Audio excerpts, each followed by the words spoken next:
शहर में कोरोना संक्रमण के आज नए 19 मामले दर्ज हुए हैं। शहर का रिकवरी रेट भी अच्छा है, लेकिन मौत का आंकड़ा छुपाने पर स्वास्थ्य विभाग सवाल के घेरे में है। वडोदरा शहर में आज कोरोना के नए 19 केस दर्ज हुए हैं, जिसके चलते अब कोरोना संक्रमितों की संख्या 672 हो गई है। पिछले 24 घंटों में लिए गए 146 सैंपल में से 127 नेगेटिव आए हैं, जबकि 13 लोग अस्पताल से आज डिस्चार्ज भी हुए हैं, जिसके चलते कोरोना से स्वस्थ होने वालों की संख्या 384 हो गई है।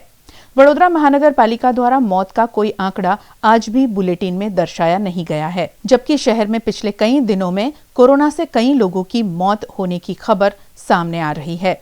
स्वास्थ्य विभाग द्वारा डेथ ऑडिट कमेटी के नाम पर मौत का आंकड़ा उजागर कई दिनों तक नहीं हो रहा है, जिसके चलते वडोदरा महानगर पालिका के स्वास्थ्य विभाग और प्रशासन की मंशा पर सवाल खड़े हो रहे हैं। पूरे देश, हर राज्य और हर शहर में प्रवासी मजदूरों की परेशानियों की हकीकत हर रोज हमारे सामने आती है, मगर हमारे शहर के प्रवासी मजदूरों के आए हैं अच्छे दिन। भाजपा कांग्रेस लगी सेवा में, किसी ने खिलाया खाना तो किसी ने पहनाई चप्पल। क्या है ये माजरा, देखते हैं। पिछले 2 महीने से चल रहे तालाबंदी में प्रवासी मजदूर परेशान हैं।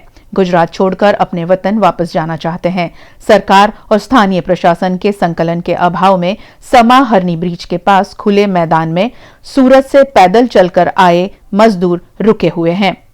कल तक खाने की समस्या थी, आज वो खुश नजर आए। उनकी खुशी का कारण था भाजपा कांग्रेस की हमदर्दी। शहर कांग्रेस अध्यक्ष प्रशांत पटेल, नेता चंद्रकांत श्रीवास्तव समेत के कांग्रेस के नेताओं ने इन लोगों को खाना पानी मुहैया कराया। जिन मजदूरों के पैरों में चप्पल तक नहीं थी, उन्हें चप्पल पहनाई। आज परिस्थिति पूरे देश की बात करें तो कोरोना वायरस की जो महामारी है उसमें देश की 130 करोड़ जनता परेशान है। और हम बड़ौदा शहर की बात करें तो बड़ौदा शहर में परिस्थिति ऐसी आ गई है कि लोगों के पास खाना नहीं है, और जो अपने वतन में जाने के लिए जो लोग लाइन में खड़े रहते हैं, पैदल चल के जाते हैं, उनके पास टिकट के पैसे भी नहीं है। उनको कांग्रेस पार्टी सहाय करती है। बात यह है कि आज कोरोना वायरस की जो महामारी है उसमें आम जनता परेशान है। सरकार ने लोन पैकेज जाहिर किया, लेकिन सरकार को आर्थिक राहत पैकेज डिक्लेयर करना चाहिए, जो नहीं किया है। आज समझ लो कि मिडिल क्लास है, और मिडिल क्लास की परिस्थिति ऐसी है, ना वो कुछ बोल सकते हैं ना सह सकते हैं, क्योंकि उनकी परिस्थिति बहुत गंभीर हो गई है। और सरकार ने जिस तरह से लोन पैकेज जाहिर किया, उनको कोई बेनिफिट होने वाला नहीं है। जो लोग मजबूरी में, सरकार ने ना खाना दिया, ना पैसे दिए, ना ट्रेनों की व्यवस्था करी, ना किराए की व्यवस्था करी, वो मजबूर और देश का मजबूत जिसको कहा जाता है, वो मजदूर निराश होके, हताश होके, कोरोना का वायरस में तुम्हारा 40 दिन तक लोगों ने साथ दिया, भूखे पेट अगल बगल से मांग कर खाया, किसी ने पैसे दिए नहीं दिए, बच्चे भूखे रहे, दूध मिला नहीं मिला। ऐसी परिस्थिति में अपना समय माननीय सम्माननीय आदरणीय प्रधानमंत्री के आह्वान पर लोग रुके, लेकिन उनको भी देखना चाहिए कि जो मजदूर इस देश को बनाता है, जिस मजदूर की बदौलत देश का कहा जाता है, और तुम गरीब की बात करते हो कि मैं ये देखना चाहता हूँ, भाषण में तो ऐसा कहते हो कि मैं ये देखना चाहता हूँ कि वो मजदूर जो हवाई चप्पल पैर के घूमता है, उसको मैं हवाई जहाज़ में देखना चाहता हूँ। अला हवाई जहाज़ की बात छोड़ो, तुम खाली ट्रेन में तो बिठाओ भाई मेरे। तुम 750 रुपया किराया नहीं दे सकते हो, 750 रुपया, और 20 करोड़ पैकेज की जाहिरात करते हो। शर्म आना चाहिए तुम लोग को कि मजदूर रोड पे मर रहा है। मजदूर, एक वो गर्भवती महिला रोड पर चलती चलती जा रही है, एक सूटकेस के ऊपर एक बच्चा लटकता हुआ जा रहा है, एक्सीडेंट में बच्चे मर रहे हैं, और तुम बड़ी बड़ी बातें कर रहे हो। शर्म आना चाहिए, सत्ता पर बैठकर शर्म आनी चाहिए। आज भी हजारों मजदूर बेचारा चलता हुआ जा रहा है। हमको पैकेज नहीं चाहिए, बहुत सारे पैकेज जाहिर कर दिए। कांग्रेस का ये रवैया देख भाजपा के पराक्रम सिंह जाडेजा भन्नाए। क्योंकि वो पिछले 2 दिनों से इन मजदूरों को खाना खिला रहे थे, बल्कि इन सब का वो टिकट भी रजिस्टर करवा चुके हैं। इतना अच्छा सब जमाया था और कांग्रेस वालों ने आकर पूरा खेल अपने पाले में कर लिया। इन दोनों पार्टियों की तू मैं देखकर प्रवासी मजदूर खुश भी हो रहे होंगे और डर भी रहे होंगे। डर इस बात का सता रहा होगा कि कल यदि यहाँ रहना पड़ा तो न खाना आएगा न चप्पल।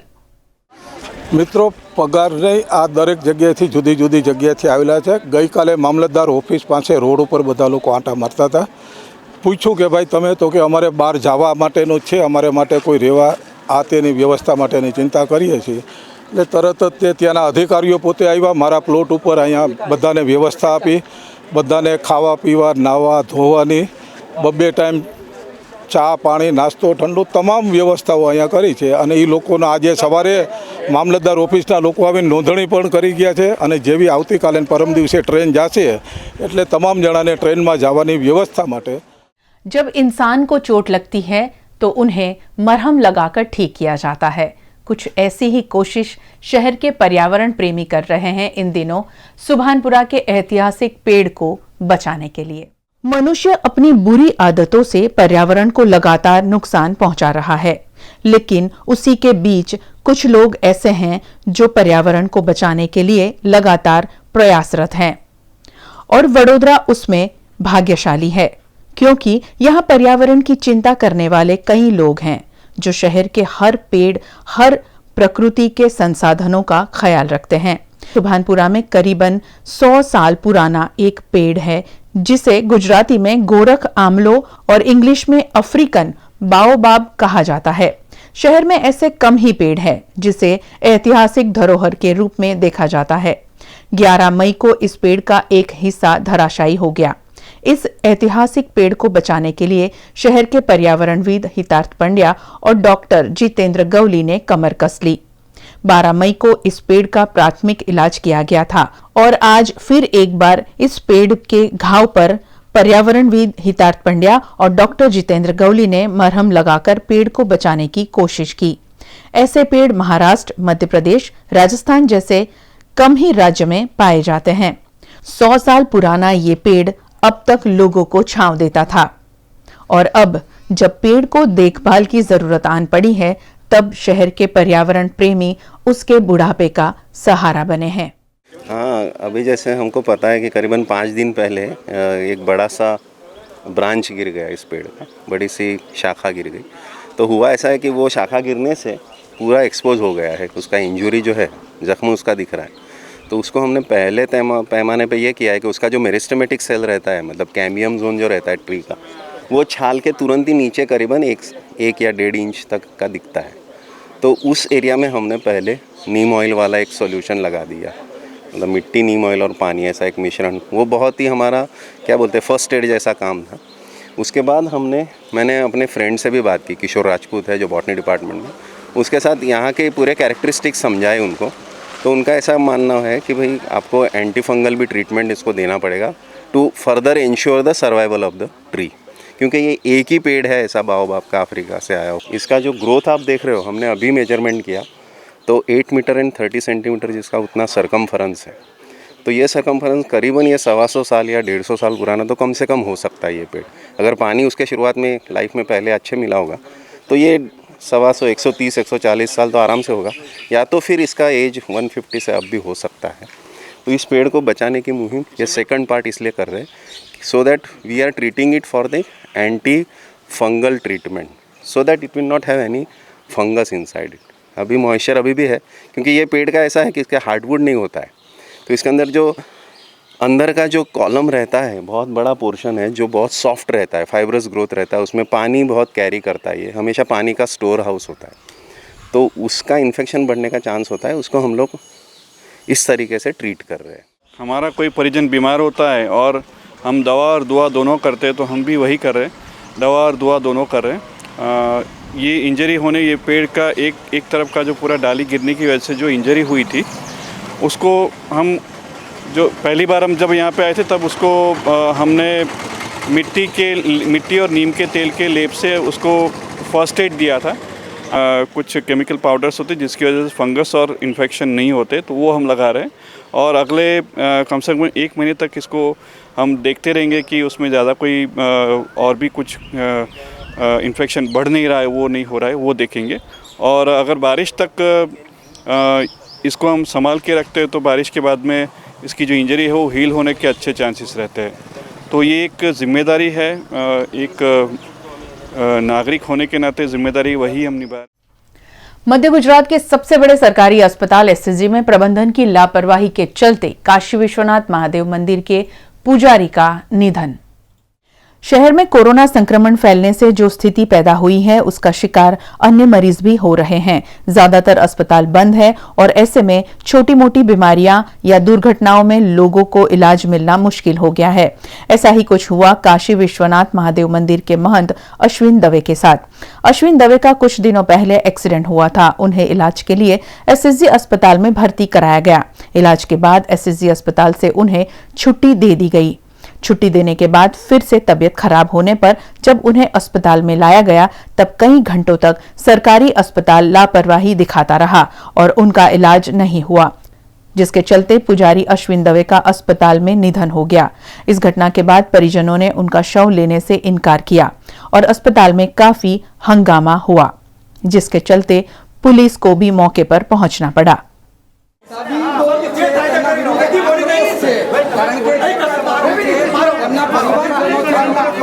વ્યક્ત કરી રહ્યા છે જે મૃત્યુ પામનાર વ્યક્તિ છે તેમના મોટા ભાઈ છે, તેમના કાકા છે, આ તમામ લોકો તેમના છે વડોદરા ઉચ્ચ પોલીસ રાવપુરા પોલીસનો સ્ટાફ અહીંયા પહોંચ્યો છે। એક જ વસ્તુ સાંભળી નથી શકાય છે, વ્યાજબી છે કારણ કે એ પરિવારનું વ્યક્તિ મૃત્યુ પામી છે અને આક્રોશ એટલા માટે છે કે સવારથી આ મૃતદેહ અહીંયા રાખવામાં આવ્યો છે, પરંતુ ન તો પોલીસ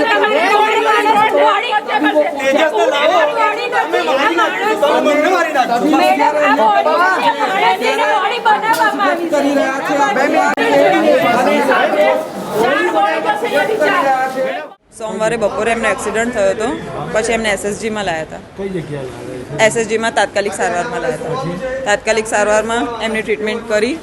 જો એમની એવી હાલત હતી કે એમને ના મોકલાય, એમને કેમ કે ઘર આવ્યા પછી એમને આ હાલત બહુ ખરાબ થઈ ગઈ હતી। જો એવું હતું તો એમને સારવાર ઘરે કેમ મોકલી દીધા, રાતે ને રાતે ડિસ્ચાર્જ કેમ આપી દીધું।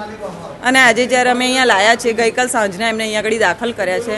આજે સવારના આ છોકરો, મારો છોકરો, મારા હસબન્ડ, એમના બનેવી સવારના 5 વાગ્યાના રિપોર્ટ લઈને દોડે છે। ડૉક્ટર તેજસ ન્યુરોસર્જન્સ છે। એમને મને નથી ખબર, મારા બાબાને ખબર છે। સવારનું અહીંયા છે, હું 8 વાગે આવી હતી। મને ન્યાય જોઈએ છે। એ તેજસને કહો કે મારો માણસ લાવીને પાછો આપે એમને, કેમ કે એની જ ભૂલના લીધે આ બધું થયું છે। ન્યાય નહીં મળે તો તમે આગળ શું કરશો? શું કરી શકીએ આગળ? આગળ જે કરવું છે આ લોકો જ કરવાના છે। હું તો ના જ પાડું છું કે બોડી જ નથી હટાવી અમને। એ ડૉક્ટર તેજસને અહીંયા લાવો પછી અમે બોડી હટાવીએ। અમે તો એવી જ ઈચ્છા કરીએ છીએ। रावपुरा पुलिस स्टेशन की यहाँ पे पुलिस हाजिर है। बेसिकली पुलिस का काम लॉ एंड ऑर्डर सिचुएशन को देखना और कोई अगर गुनाहित घटना हुई है तो उसका न्यायिक जांच हो वो देखना है। अगर ऐसा है तो पेशेंट की बॉडी को हम पीएम रूम में तो ले ही गए हैं। पहले 2-3 दिन पहले इसका एक्सीडेंट हुआ था, जो कि ये जो पेशेंट है उसका नवापुरा की हद में एक्सीडेंट हुआ था और फिर उसे यहाँ एडमिट किया गया था। तो वो अभी फेटल के तौर पे उसकी हम इन्वेस्टिगेशन करना शुरू करेंगे और अगर पीएम में कुछ आता है कि अगर कुछ बेदरकारी सामने आती है तो उसकी भी न्यायिक तपास होगी। क्योंकि ये टर्सरी इंस्टीट्यूट है, 8 से 10 जिला जो है वहाँ का जो भी सीरियस पेशेंट, बिल्कुल टर्मिनल स्टेज वाले पेशेंट भी यहाँ ज़्यादातर आते रहते हैं। प्राइवेट में भी जो पेशेंट ट्रीट नहीं हो पाते हैं तो वो लोग भी यहाँ, वो पेशेंट को भी यहाँ भेज दिए जाते हैं। तो ज़्यादातर पेशेंट, जो पेशेंट टर्मिनल स्टेज के होते हैं वो जहाँ आते हैं तब पेशेंट के रिलेटिव को ऐसा होता है कि यहाँ आने के बाद उसको ठीक हो जाना चाहिए, लेकिन पेशेंट का यहाँ एज पर जो भी ट्रीटमेंट हो सकती है इतनी करते हैं, तुरंत भी हो जाती है सभी केस में।